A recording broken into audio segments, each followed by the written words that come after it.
Is fear of rejection limiting you? Stay tuned.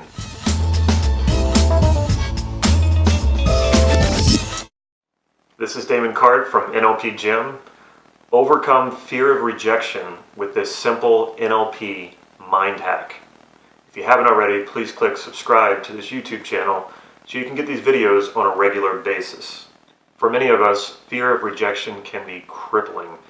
We fear putting ourselves out there. We fear expressing ourselves, especially creatively or artistically. We fear approaching that attractive person. We fear starting that new business or implementing that new idea. Why do we fear all this? Well, we fear rejection. And what we fear about rejection is that there's something about other people's opinions, especially if there's more than one person's opinion, that we seem to think that that is more true than our own opinions, or that if general consensus says this or that it must be true.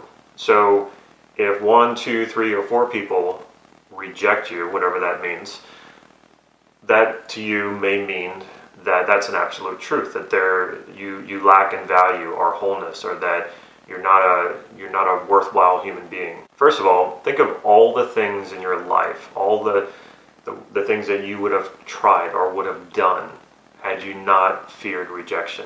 Just take a moment to think about that.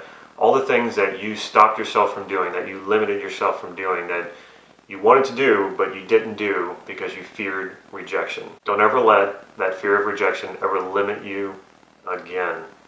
Here's how to overcome this. If you watch my videos and you read my blog, you're going to see a familiar formula here. It's a familiar one, and it's one that I use a lot because it works. First of all, start off by understanding there's no such thing as rejection. Rejection is not a thing. It's not a wall that you bump up against. It's not something you can pick up and take somewhere. There is no entity called rejection that grabs you and says you can't go forward anymore. So rejection is not a thing, it's just an idea. So let's take this a step at a time. Realize that there's no such thing as rejection, it's just an idea. If you're struggling with this, use the as-if frame. What would it be like if there was no rejection? What would it be like if rejection was just an idea?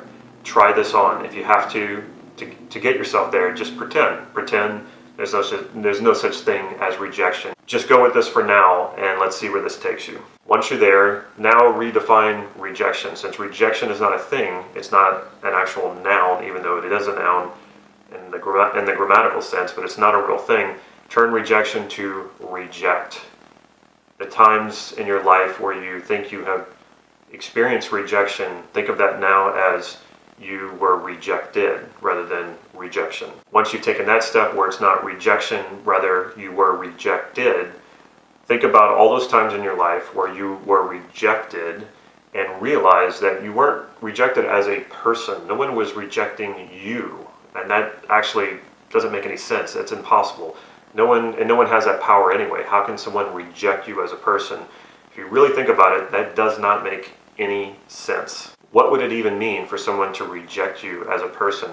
Does that mean that you suddenly die, that you turn into smoke, that you turn to dust? It's ridiculous. So no one can reject you as a person. They can only reject what it is you're offering them. Let's redefine, once again, redefine the word reject to not interested. Have you ever not been interested in something? Have you ever not been interested in someone? There are probably many things you're not interested in, and many people you're not interested in. In the world, there's millions of things you're not interested in, and millions of people you're not interested in. Does that mean that you're rejecting all of those things, and that you're rejecting all of those people? If it does, that sounds like a lot of work to me. So let's not confuse lack of interest with rejection or being rejected.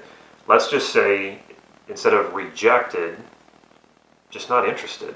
What would it be like if right now you took every memory you've ever had of rejection, turned it into being rejected? We could take the baby step there, and then turned it into just not interested. So take, especially the most powerful memories, the ones that seem to really get you, that are recurring, you keep thinking about.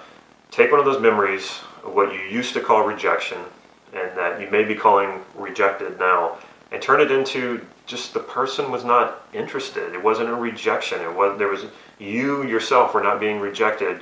You yourself were not your value was not being judged or diminished. The person was just not interested, or the people just weren't interested. Even though these memories may not feel good, think about it. Physically, did any of these incidents ever physically harm you? No. If you're watching this video, obviously not. You're still alive. You've experienced this over and over again, and you will experience it again, and yet you're still breathing.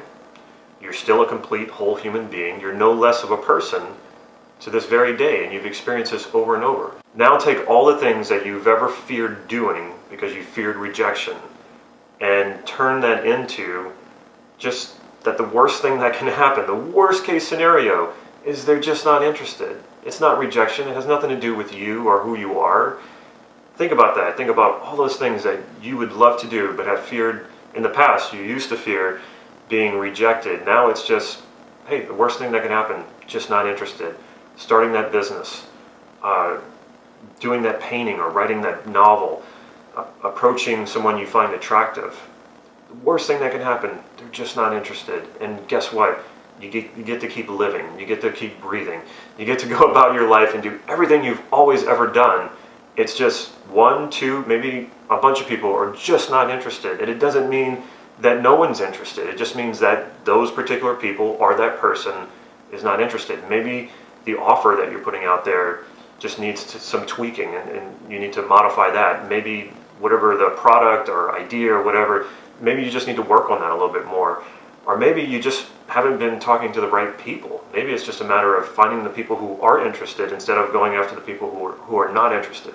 I have another video on overcoming fear in general, and I will put that link down here. You can click on that if you want more about how to deal with fear like in the moment. Take a moment right now, feel the ground or the floor under your feet. Feel, if you're sitting down, feel the chair underneath you.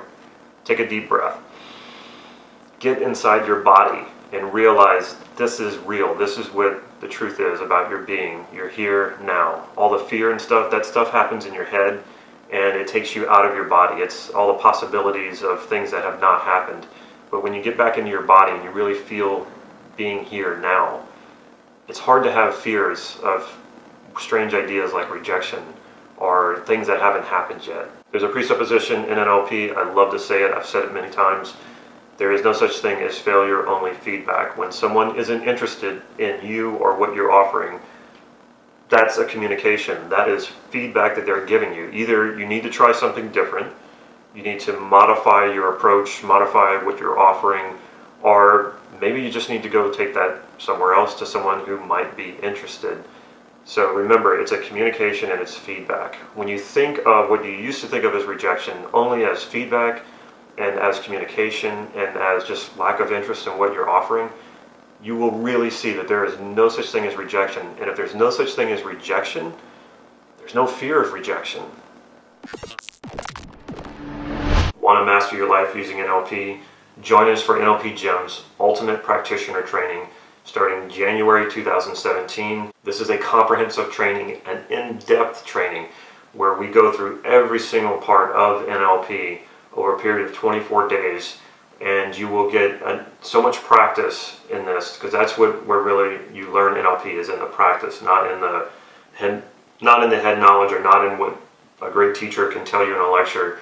You learn NLP by doing it, and you will get that practice in this training. Check out our website, nlp-gym.com. There you can sign up for the Ultimate Practitioner Training. Follow us on Facebook for real-time updates on upcoming workshops and also free practice sessions that I hold right here in Santa Cruz. If you like this video, please click like right down here and leave me a comment or a question. I will follow up with you. Stay tuned to the end of this video so that you can see how you can get your hands on a free NLP online training.